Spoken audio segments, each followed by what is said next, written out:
CBSE వాళ్ళు 10th class and intermediate వాళ్ళకి tentative dates అయితే రిలీజ్ చేశారు. మనకి ఇంతకుముందు సిబిఎస్ఈ వాళ్ళు ఈ ఇయర్ నుంచి 2 times ఎగ్జామ్ జరుగుతుందని ఇన్ఫర్మేషన్ ఇచ్చారనమాట. సో ఇప్పుడు అనౌన్స్ చేసిన డేట్స్ టెంటేటివ్ డేట్స్ మాత్రమే. టెంటేటివ్ అంటే ఫైనల్ కాదు, ఓన్లీ ఎక్స్పెక్టెడ్ డేట్స్. సో ఈ డేట్స్ ప్రకారం మనకు చూసుకుంటే ఇక్కడ చూడండి, ఈసారి ఫిబ్రవరి 17th నుంచి జూలై 15th లోపల 2 ఎగ్జామ్స్ కంప్లీట్ అయిపోతుంది అనమాట. అండ్ ఈసారి ఆల్మోస్ట్ 45 lakh క్యాండిడేట్స్ ఎగ్జామ్స్ అయితే రాస్తున్నారు. సో ఈ 45 lakhs includes 10th and intermediate. So ఇప్పుడు వచ్చి మనము ఫస్ట్ ఎగ్జామ్ డేట్స్ చూద్దాం, ఓకేనా. సో ఇది ఫస్ట్ ఎగ్జామ్ డేట్ అనమాట. మీరు చూసుకున్నట్లయితే ఇక్కడ ఫస్ట్ ఎగ్జామ్ వచ్చి ఫిబ్రవరి 17th ఉంది. ఫిబ్రవరి 17th maths standard and basic అనమాట. Next February 18th. So remaining exams అన్నీ ఉన్నాయి. మోస్ట్ ఆఫ్ ది స్టూడెంట్స్ ఇది ఆప్ట్ అయితే చేయరు, ఓకేనా. నెక్స్ట్ ఎగ్జామ్ ఎప్పుడు ఉంది? English. So first exam 17th ఉందన్నమాట, ఓకేనా. నెక్స్ట్ ఎగ్జామ్ వచ్చి 21st, అంటే ఆల్మోస్ట్ మనకి 3 days గ్యాప్ ఉందన్నమాట, ఓకేనా. నెక్స్ట్ ఇంగ్లీష్ తర్వాత సైన్స్ 25th, అంటే 21కి 25కి ఆల్మోస్ట్ 4 days గ్యాప్ ఉందన్నమాట. 3.5 days to be very precise, okay. So 25th మనకి సైన్స్ ఎగ్జామ్ ఉంటుంది. దాని తర్వాత కంప్యూటర్ అప్లికేషన్స్ ఏఐ తీసుకున్న వాళ్ళకి 27th ఎగ్జామ్ ఉంటుంది, ఓకేనా. లాంగ్వేజెస్ లైక్ సాంస్క్రిట్ కమ్యూటేటివ్ కానీ లేకపోతే సాంస్క్రిట్ ఎగ్జామ్ ఉన్న వాళ్ళకి 28th ఎగ్జామ్ ఉంటుంది. అండ్ హిందీ రాయాలనుకున్న వాళ్ళకి March 2nd అయితే హిందీ ఎగ్జామ్ ఉంటుంది. ఒకవేళ అదర్ లాంగ్వేజెస్ టిబెటియన్, జర్మన్ అవి తీసుకున్న వాళ్ళకి March 3rd ఎగ్జామ్ ఉంది. And social exam March 7th వచ్చి సోషల్ ఎగ్జామ్ అనమాట.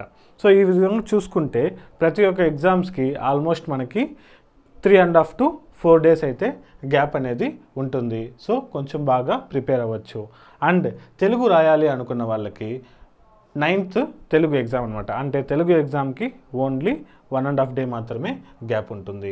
దీని ప్రకారం చూసుకుంటే మనకి ఎగ్జామ్కి ఇంకా 4 months మాత్రమే ఉంది. ఇప్పటికే మీరు ఆల్మోస్ట్ సిలబస్ అన్నీ మీరు కంప్లీట్ చేసి ఉండాలి. ఒకవేళ చేయలేదు అంటే అక్టోబర్ లేదా నవంబర్ ఎండ్ కల్లా సిలబస్ కంప్లీట్ అయ్యేటట్టు ప్లాన్ చేసుకోండి. వన్స్ సిలబస్ కంప్లీట్ అయిపోయిన తర్వాత డిసెంబర్, జనవరి మనకు 2 months ఉంటుంది.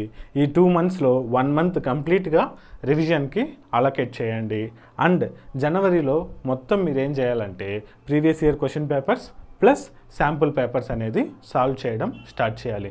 ప్రీవియస్ ఇయర్ పేపర్స్ కంప్లీట్ అయిన తర్వాత శాంపుల్ పేపర్స్ తీసుకొని మీరు సాల్వ్ చేయాలి. అంటే ఫర్ ఎగ్జాంపుల్ మ్యాథ్స్ ఉంది, మ్యాథ్స్లో ఏదైనా ఒక శాంపుల్ పేపర్ తీసుకొని 2.5 hours మీరు ప్రాక్టీస్ చేయండి. సో ఎగ్జామ్ కంప్లీట్గా మీరు 2.5 hours లేదా 2.5 hoursలో కంప్లీట్ చేయడానికి ప్రాక్టీస్ చేయండి. సో ఈ విధంగా మీరు ఎప్పుడైతే ఒక 4 to 5 శాంపుల్ పేపర్స్ సాల్వ్ చేస్తారో మీకు టైం మేనేజ్మెంట్ అనేది చాలా బాగా ఇంప్రూవ్ అవుతుంది. సెకండ్ సెట్ ఆఫ్ ఎగ్జామ్ ఎప్పుడు చూద్దాం. So second set of exams మీకు May 15th నుంచి స్టార్ట్ అవుతుంది. May 15th again mathematics standard and basics ఉంటుంది. May 16th వచ్చి కంపార్ట్మెంట్ సబ్జెక్ట్స్. ఇన్ కేస్ ఎవరైనా ఫస్ట్ అటెంప్ట్లో సబ్జెక్ట్స్ కనుక పోయి ఉంటే వాళ్ళు May 16th, 18th రాసుకుంటారు. May 19th అగైన్ మీకు సైన్స్. ఇక్కడ కూడా మీరు చూసుకున్నారంటే మ్యాథ్స్కి సైన్స్కి ఆల్మోస్ట్ 4 days గ్యాప్ ఉందన్నమాట. మళ్ళీ 2021 కంపార్ట్మెంట్ ఎగ్జామ్. నెక్స్ట్ 22nd వచ్చి సోషల్. సైన్స్కి సోషల్కి అగైన్ 2 days, 2 complete days మీకు గ్యాప్ అయితే ఉంది. Next 2 compartment exams. 26th ఒక లాంగ్వేజ్ ఎగ్జామ్ ఉంది. దాని తర్వాత 30th వచ్చి లాంగ్వేజ్ ఎగ్జామ్ అయితే ఉంది. ప్రతి ఒక్క స్టూడెంట్ వీలైనంత వరకు 2 ఎగ్జామ్స్ అటెండ్ చేయడానికి ట్రై చేయండి. మీరు సెకండ్ ఎగ్జామ్ రాయాలి అంటే ఫస్ట్ ఎగ్జామ్లో మినిమం 3 subjects అటెండ్ చేసి ఉండాలి.